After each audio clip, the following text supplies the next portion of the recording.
ಕುಷ್ಟಗಿ ತಾಲೂಕಿನ ಬಿಳಗಿ ಗ್ರಾಮದ ಕೆರೆ ಈಗ ಸಂಕಷ್ಟದಲ್ಲಿದೆ.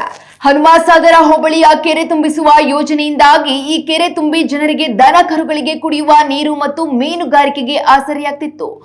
ಆದರೆ ಈಗ ಖಾಸಗಿ ಕಂಪನಿಯೊಂದು ಲಾಭಕ್ಕಾಗಿ ಕೆರೆಯ ಮಧ್ಯದಲ್ಲೇ ಅಕ್ರಮವಾಗಿ ವಿದ್ಯುತ್ ಕಂಬಗಳನ್ನ ನೆಟ್ಟಿದೆ.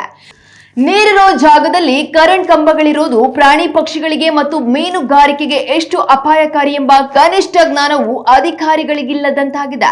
ಎಷ್ಟೇ ದೂರು ನೀಡಿದರೂ ಸಣ್ಣ ನೀರಾವರಿ ಇಲಾಖೆಯ ಅಧಿಕಾರಿಗಳು ಕಣ್ಣಿದ್ದು ಕುರುಡರಂತೆ ವರ್ತಿಸುತ್ತಿದ್ದಾರೆ. ನಮ್ಮೂರಿನ ಆಸ್ತಿಯಾದ ಕೆರೆಯನ್ನ ಉಳಿಸಿಕೊಳ್ಳಲು ಮತ್ತು ಅನಾಹುತ ತಪ್ಪಿಸಲು ನಾವೆಲ್ಲರೂ ದನಿ ಎತ್ತಬೇಕಿದೆ. ತಲೆ ಕೆಡಿಸ್ಕೋತಾ ಇಲ್ಲ ಅಧಿಕಾರಿಗಳು. ಅದಲ್ಲದೆ ಇಲ್ಲಿ ಜನರು ದಿನನಿತ್ಯ ನೀರನ್ನ ಬಳಕೆ ಮಾಡ್ತಾರೆ, ಪ್ರಾಣಿಗಳು ಇರ್ತವೆ, ಅವಕ್ಕೆಲ್ಲ ತೊಂದರೆ ಆಗ್ತವೆ.